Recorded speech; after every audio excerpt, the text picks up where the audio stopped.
guys, welcome back. We are indeed in the run-up to Christmas, and what is Christmas without mince pies? So I'm going to show you how to make mince pies completely from scratch, and I can guarantee you they are the most delicious mince pies you will ever eat. Some mince pies can be a bit overpowering, especially ones with alcohol in, so the alcohol content is completely up to you. But I think it's really nice to make your own mincemeat. You can also give it as gifts, and then you can also fill your own mince pies. So to start, get all your ingredients together. Now, there is something in there which you may have never used, and it's called suet, which is this stuff. So it's basically shredded vegetable fat.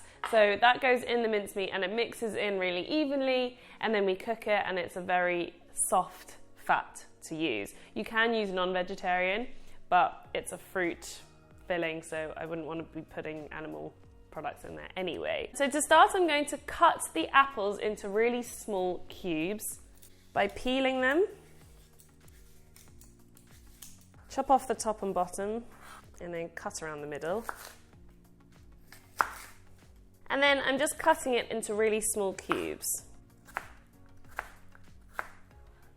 So what I forgot to mention is that the mincemeat needs to rest in the fridge overnight. So just bear that in mind when you're making it. So I'm going to make this mincemeat, rest it in the fridge, and then cook it off tomorrow. So I'm going to add the apple into the dried fruit. Now the dried fruit, I just bought a ready mixed bag of sultanas, currants, raisins, and mixed peel. You can buy them all separately and then mix them in, but I found a ready mixed one, so easier. I'm now just going to put the apple straight into the bowl. And then I'm going to zest 2 lemons and 2 oranges. And I'm also going to want the juice of the citrus fruit. So what I'll do is just squeeze some of the lemon already over the apple to stop it going brown.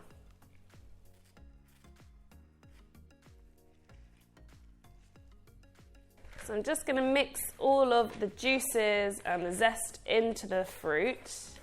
So what's going to happen overnight is that the dried fruit is going to absorb all the citrus juices and the juices from the apple as well. And now it's just a case of adding in the suet and the brown sugar.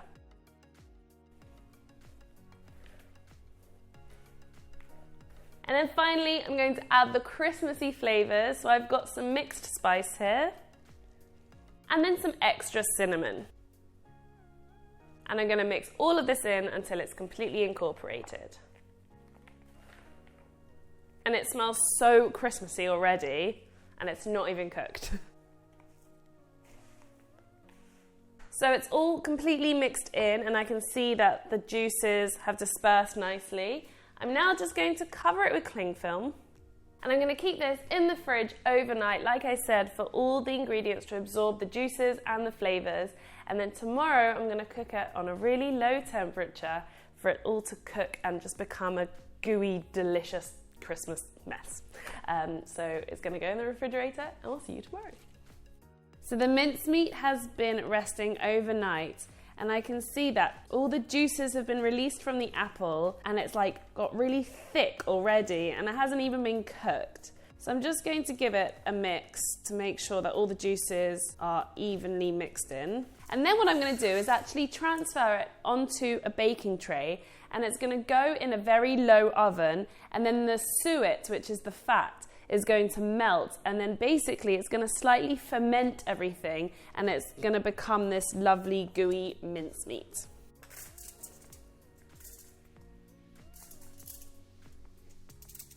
Just going to spread it out flat so it will cook evenly.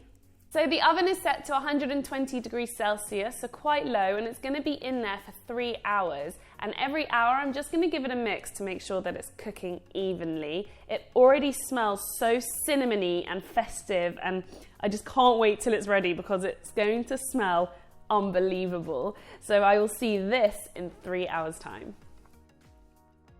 So the mincemeat has been cooking for 3 hours, and it's really like absorbed and kind of gone thick and sticky. And I've actually left it out the oven for about half an hour, and because it's so cold, the suet is actually hardening, and it's becoming exactly how mincemeat should be. And I love the noise of it. I don't know if you can hear, but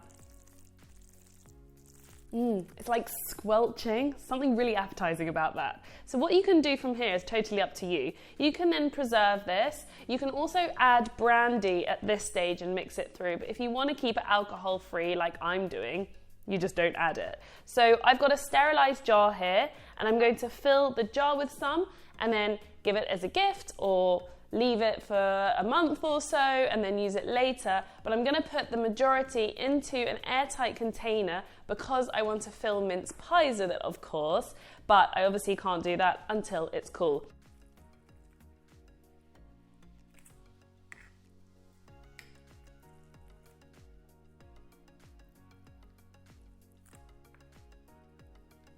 So I find the best pastry to pair mincemeat with for making mince pies is my sweet pastry, and if you haven't already, then check out my tutorial how to make the sweet pastry. It's on my channel. Now, to make the actual mince pies, you need the pastry, some extra flour, and of course a rolling pin. And I'm going to be lining a normal sized muffin tray, and you will also need a large cutter, which is about a couple of centimeters bigger than each of the holes in the tray. And of course you need your mincemeat that I've left to cool completely, because if you put hot mincemeat in pastry, it melts. So what I'm going to do is roll out some pastry, and because it gets quite soft, I'm only going to roll out a little bit at a time. Dust the surface in flour and over the top, and roll it out nice and thin.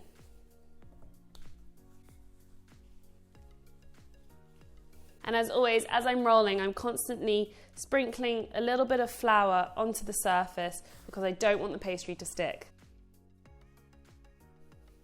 So you want it as thin as possible, only a couple of millimeters thick. And now I'm going to cut out the circles using the cutter. Just going to rest them in each place where I'm actually going to put the pastry into, just to get it out the way as I'm cutting.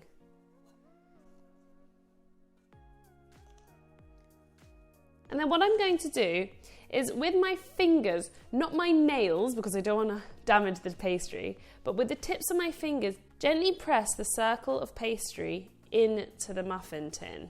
So I'm kind of lifting the sides, pinching them in and dropping it into each muffin shape. Once it's in, I'm then going to press the pastry so it's really touching every side and corner of the muffin shape, because that is how the pastry is going to cook, like that. So it's really nice and snug in there. And I'm going to repeat until all the holes are filled.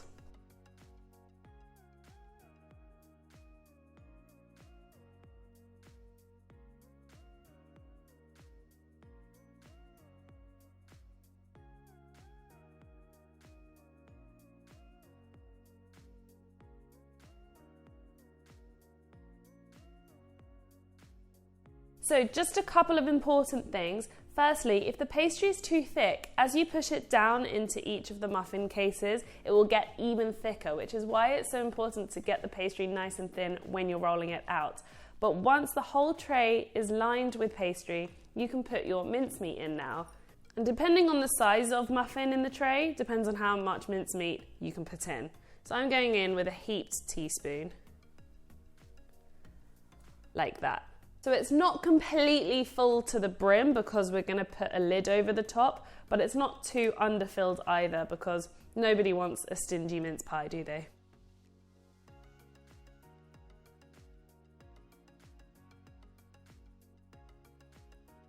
So all of the pastry cases are filled, so now I'm going to make the lid, and for this you need a cutter the same size as each muffin case basically. So again, I'm going to roll out the pastry nice and thin.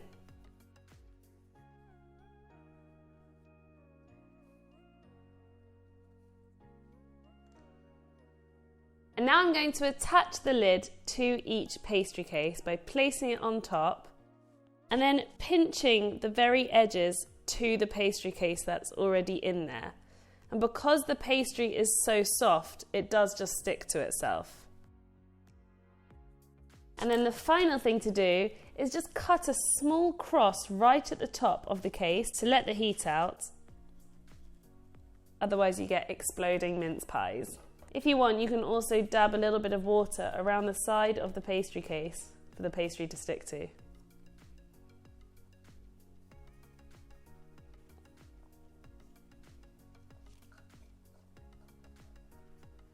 So 12 mince pies ready to be baked. Now before they go in the oven, it's important to refrigerate this again. Like with all pastry, it should be cooked from cold. You can also freeze these at this stage, so if you want to make them in advance, I advise making it until this stage, put them in the freezer, and then you can cook them from frozen. So it's really, really versatile. But I'm going to put these in the fridge overnight and actually cook them so they're fresh in the morning.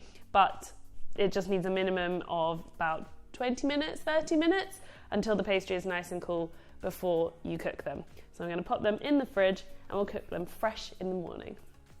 So these 2 trays have been resting in the fridge overnight. The pastry is really cold, which is exactly the point you want before you cook them. So the recipe that I've written in the notes, there's enough pastry to fill 2 trays, so 24 mince pies, and enough mincemeat to fill the 2 trays and get 2 jam jars worth. Now because it lasts, I like making a large batch and then keeping it. So what I'm going to do, I've preheated the oven at 180 degrees Celsius and I'll bake these for around 20 minutes until the pastry is really nice and golden brown.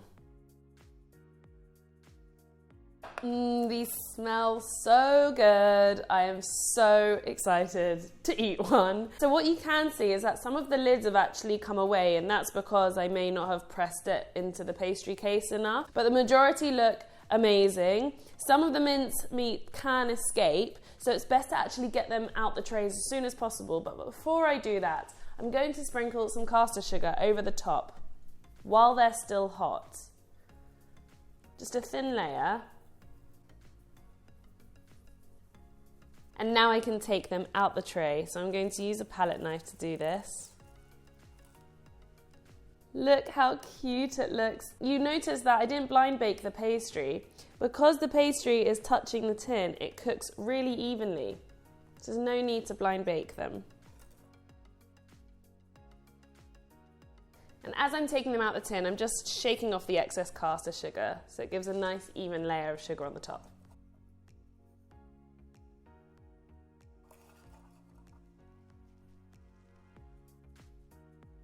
And there you go, that is how you make homemade fresh mince pies from scratch. They smell so good, the pastry is so nice and golden brown, and I am going to have to dig in and eat one. You obviously should wait until they're cool, because the mincemeat is quite hot. But that looks so good. I am so excited. Taste of Christmas. So you can get really creative with the mincemeat. You can add some nuts in or fresh cranberries, and you can also, of course, add the alcohol if you want. So give them a go. They're not too hard to make, and of course, they're so festive. You have to have mince pies at this time of year. I hope you enjoyed this video, and I will see you very soon.